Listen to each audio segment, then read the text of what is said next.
ನಮಸ್ಕಾರ ಎಲ್ಲರಿಗೂ ಸ್ವಾಗತ. ಈಗ ಲಿನಕ್ಸ್ ಕಮಾಂಡ್ಸ್ ನೋಡೋಣ ಬನ್ನಿ. ಫಸ್ಟ್ ಕಮಾಂಡ್ ಬಂದ್ಬಿಟ್ಟು pwd ಅಂತ. The present working directory or print working directory. The pwd print working directory command in Linux is used to display the absolute path of a directory you are currently in. pwd ಅಂದ್ರೆ ಏನಪ್ಪ? ಇದರ full form ಬಂದ್ಬಿಟ್ಟು present working directory or ಇದನ್ನ ಈ ಥರನೂ ಕರೀತಾರೆ, print working directory. ಈಗ ಓದಿದ್ನಲ್ಲ, the print working directory command in Linux is use to display the absolute path of a directory you're currently in. ಅಂದರೆ ನಾವೀಗ ಯಾವ ಡೈರೆಕ್ಟರಿಯಲ್ಲಿ ಇರ್ತೀವಲ್ಲ ಅದರ ಅಬ್ಸಲ್ಯೂಟ್ ಪಾತ್ ಕೊಟ್ಟು ಅದು ಯಾವ ಡೈರೆಕ್ಟರಿ ಅಂತ ಸ್ಪೆಸಿಫೈ ಮಾಡುತ್ತೆ. ಇದನ್ನು ನಾವು ಪ್ರಾಕ್ಟಿಕಲ್ ವರ್ಷನ್ ನೋಡೋಣ. ಪ್ರಾಕ್ಟಿಕಲಿಗೆ ಬಂದ್ಬಿಟ್ಟು pwd ಏನು ಮಾಡುತ್ತೆ ಅಂತ ಇಲ್ಲಿ ನೋಡೋಣ. ಈಗ ನಾನು pwd ಅಂತ ಕಮೆಂಟ್ ಟೈಪ್ ಮಾಡ್ತೀನಿ. ಇದು ನಮಗೆ ಕೊಡ್ತು home/ಖಾಲಿ ಅಂತ. ಈಗ ನಾನು ಪ್ರೆಸೆಂಟ್ ವರ್ಕಿಂಗ್ ಡೈರೆಕ್ಟರಿ ಯಾವುದು? ಖಾಲಿ. ಸೊ ಇದು ಖಾಲಿ ಅಂತ ಕೊಡ್ತಾ ಇದೆ. ನೆಕ್ಸ್ಟ್ ಕಮಾಂಡಿಗೆ ಹೋಗೋಣ ಬನ್ನಿ. ನೆಕ್ಸ್ಟ್ ಕಮಾಂಡ್ ಬಂದ್ಬಿಟ್ಟು who am I ಅಂತ. The who am I command in Linux is use to display the user name of a currently logged in user. ಅಂದರೆ ಈ ಕಮಾಂಡ್ ಏನು ಮಾಡುತ್ತೆ ಅಂದರೆ, ಈಗ ಲಿನಕ್ಸಲ್ಲಿ ಈ ಕರೆಂಟ್ ಯೂಸರ್ ನೇಮ್ ಯಾರದಿರುತ್ತಲ್ಲ ಲಾಗ್ಡ್ ಇನ್ ಆಗಿರೋದು, ಆ ಯೂಸರ್ ನೇಮ್ ಡಿಸ್ಪ್ಲೇ ಮಾಡುತ್ತೆ. ಎಕ್ಸಾಂಪಲ್ ಇಲ್ಲಿ ಕೆಳಗೆ ಕೊಟ್ಟಿರೋ ಪ್ರಕಾರ ಖಾಲಿ ಅಂದರೆ ಅದು ಮಿಷಿನ್ ಹೆಸರು. ಅಲ್ಲಿ ಹೂ ಆಮ್ ಐ ಅಂತ ಟೈಪ್ ಮಾಡಿದೆ, ರೂಟ್ ಅಂದರೆ ಈ ಎಕ್ಸಾಂಪಲಲ್ಲಿ ರೂಟಾಗಿ ಲಾಗಿನ್ ಆಗಿದ್ದಾರೆ, ಸೊ ರೂಟಾಗಿ ಕೊಡುತ್ತೆ. ಈಗ ನಾವು ಇದನ್ನು ಟ್ರೈ ಮಾಡೋಣ ನಮ್ಮ ಮಿಷಿನಲ್ಲಿ. ಕಮಾಂಡ್ ನೇಮೇನು ಹೂ ಆಮ್ ಐ ಅಂತ ಪ್ರೆಸ್ ಮಾಡ್ತೀನಿ. ಈಗ ಕರೆಂಟ್ಲಿ ನಾನು ರೂಟಲ್ಲಿ ಲಾಗಿನ್ ಇದ್ದೀನಿ, ಸೊ ರೂಟ್ ಅಂತ ತೋರಿಸ್ತಾ ಇದೆ.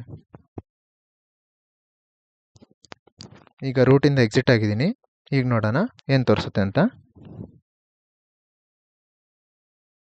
ಈಗ ರೂಟಿಂದ ಎಕ್ಸಿಟ್ ಆದಮೇಲೆ ನಂದು ಯೂಸರ್ ನೇಮ್ ಬಂದ್ಬಿಟ್ಟು ಖಾಲಿ ಅಂತ ಇದೆ, ಸೊ ಖಾಲಿ ಅಂತ ತೋರಿಸ್ತಾ ಇದೆ. ಥರ್ಡ್ ಕಮಾಂಡಿಗೆ ಹೋಗೋಣ ಬನ್ನಿ.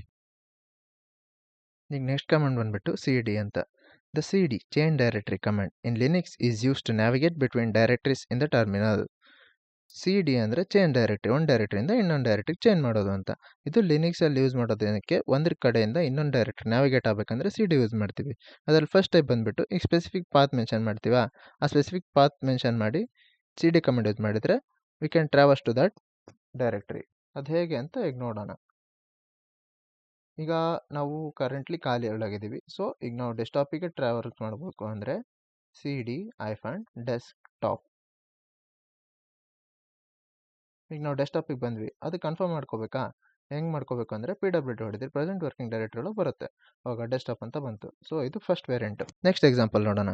ಗೋ ಟು ದ ಹೋಮ್ ಡೈರೆಕ್ಟರಿ. ಡೈರೆಕ್ಟಾಗಿ ಹೋಮ್ ಡೈರೆಕ್ಟರಿಗೆ ಹೋಗ್ಬೇಕಂದ್ರೆ ನಾರ್ಮಲ್ cd ಹೊಡೆದ್ರೆ ಆಗುತ್ತೆ, ಇಲ್ಲ cd ಆಮೇಲೆ ಆ ಸಿಂಬಲ್ ಇದೆ ಅಲ್ಲ ಅದನ್ನು ಅಲಾಂಗ್ ವಿತ್ ಹೊಡಿಬೇಕು. ಈಗ ನಾನು ನಾರ್ಮಲ್ cd ಹೊಡೆದು ತೋರಿಸ್ತೀನಿ, ಇನ್ನೊಂದು ನೀವು ಟ್ರೈ ಮಾಡ್ಕೊಳ್ಳಿ.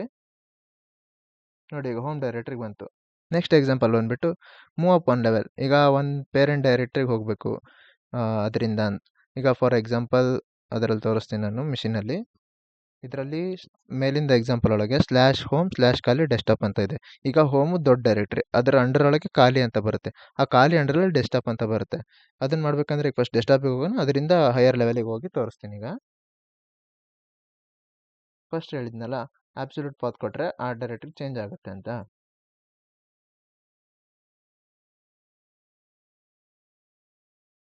ಎಂಟ್ರ್ ಕೊಟ್ಟೆ. ಈಗ ಅಟ್ ಪ್ರೆಸೆಂಟ್ ನಾನು ಡೆಸ್ಕ್ಟಾಪಲ್ಲಿ ಇದ್ದೀನಿ. ಹೇಳಿರೋ ಪ್ರಕಾರ ಅದರ ಹೈಯರ್ ಡೈರೆಕ್ಟ್ರಿಗೆ ಹೋಗ್ಬೇಕಂದ್ರೆ cd-.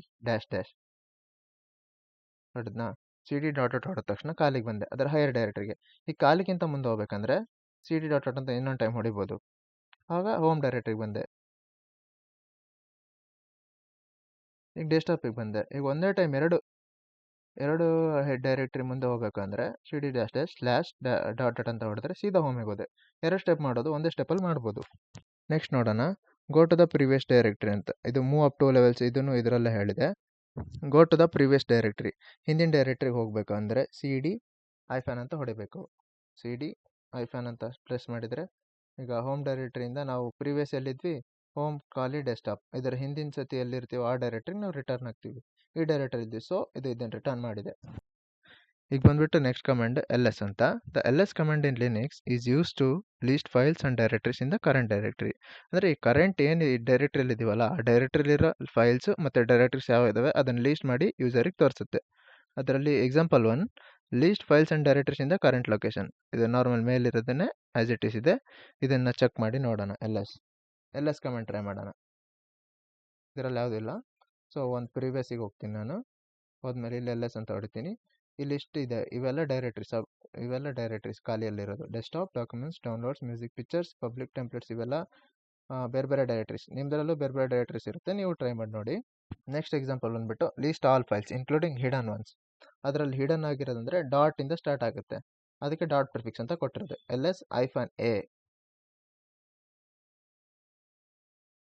ನೋಡಿ, ಈ ಥರ ಎಲ್ಲ ಡೈರೆಕ್ಟರೀಸ್ ಓಪನ್ ಆಯಿತು. ಫಸ್ಟಿಗೆ ನಮಗೆ ಬಂದಿದ್ದು ಯಾವುದು? ಡೆಸ್ಕ್ಟಾಪು, ಡಾಕ್ಯುಮೆಂಟ್ಸ್, ಡೌನ್ಲೋಡ್ಸು, ಈ ಟೈಪ್ ಇರೋವೆಲ್ಲ ಡೈರೆಕ್ಟರೀಸ್ ಬಂದಿದ್ದು. ಬಟ್ ಇವೆಲ್ಲ ಡಾಟ್ ಅಂದರೆ ಇವು ನಾರ್ಮಲ್ ಯೂಸರ್ಗೆ ವಿಸಿಬಲ್ ಆಗಿರೋಲ್ಲ. ಈ ಥರ ಕಮೆಂಟ್ ಲೈನ್ ಯೂಸ್ ಮಾಡಿದಾಗ ನಿಮಗೆ ಕಾಣುತ್ತೆ. ಥರ್ಡ್ ಎಕ್ಸಾಂಪಲ್ ಬಂದ್ಬಿಟ್ಟು list with detail information, permission, size, owner, etcetera.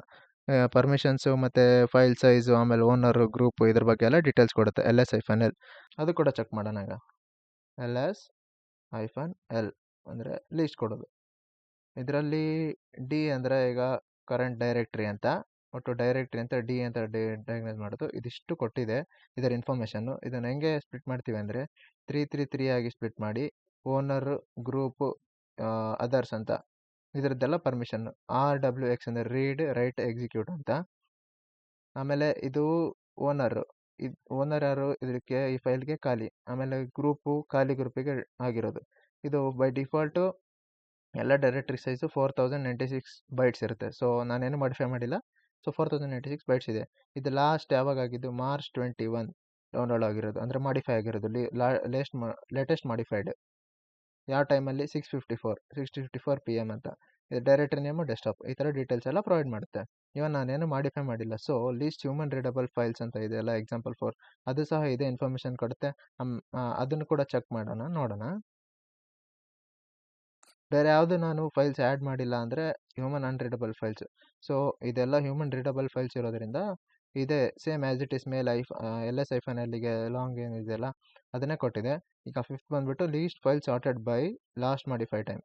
ಅಂದರೆ ಇದು ಏನು ಲೀಸ್ಟ್ ಮಾಡುತ್ತೆ ಅಂದರೆ ಲಾಸ್ಟ್ ಮಾಡಿಫೈಡ್ ಟೈಮ್ ಯಾವ್ದು ಇರುತ್ತಲ್ಲ, ನೀವೆಸ್ಟ್ ಫಸ್ಟ್ ಅಂದರೆ ಫಸ್ಟ್ ಯಾವ್ದು ಬರುತ್ತೆ ಅಂದರೆ ಲೇಟೆಸ್ಟಾಗಿ ನೀವೇನು ಮಾಡಿಫೈ ಮಾಡಿರ್ತೀರಿ ಅದು ಮೇಲೆ ಬರುತ್ತೆ. ls-lt latest time. ಇದು ಕೂಡ ಎಕ್ಸಾಕ್ಟ್ ಸೇಮ್ ಬಂದಿದೆ, ಬಿಕಾಸ್ ನಾನೇನು ಮಾಡಿಫೈ ಮಾಡಿಲ್ಲ ಇದರಲ್ಲಿ ಇನ್ಸ್ಟಾಲ್ ಮಾಡಿದ ಮೇಲೆ. ಸೊ ಇದು ಎಲ್ಲ ಟೈಮಿಂಗ್ಸು ಸೇಮ್ ಇದೆ. ಲೀಸ್ಟ್ ಮಾಡಿಫೈಡ್ ಇದೆ ಅಂದರೆ ಲೇಟೆಸ್ಟಾಗಿ ಈ ಡೈರೆಕ್ಟ್ರೀಸ್ನೆಲ್ಲ ಮಾಡಿಫೈ ಮಾಡಿರೋದು ನಾನು ಈ ಟೈಮಿಗೆ, ಅಂದರೆ ಇನ್ಸ್ಟಾಲ್ ಮಾಡಿದ ಟೈಮಿಗೆ ಅಷ್ಟೇ. ಇದ್ರ ಕಂಟಿನ್ಯೂ ಪಾರ್ಟು ನೆಕ್ಸ್ಟ್ ಬರುತ್ತೆ. ಈ ನೆಕ್ಸ್ಟ್ ಪಾರ್ಟಿಗೋಸ್ಕರ ಸಬ್ಸ್ಕ್ರೈಬ್ ಮಾಡ್ಕೊಳ್ಳಿ. Thank you for watching.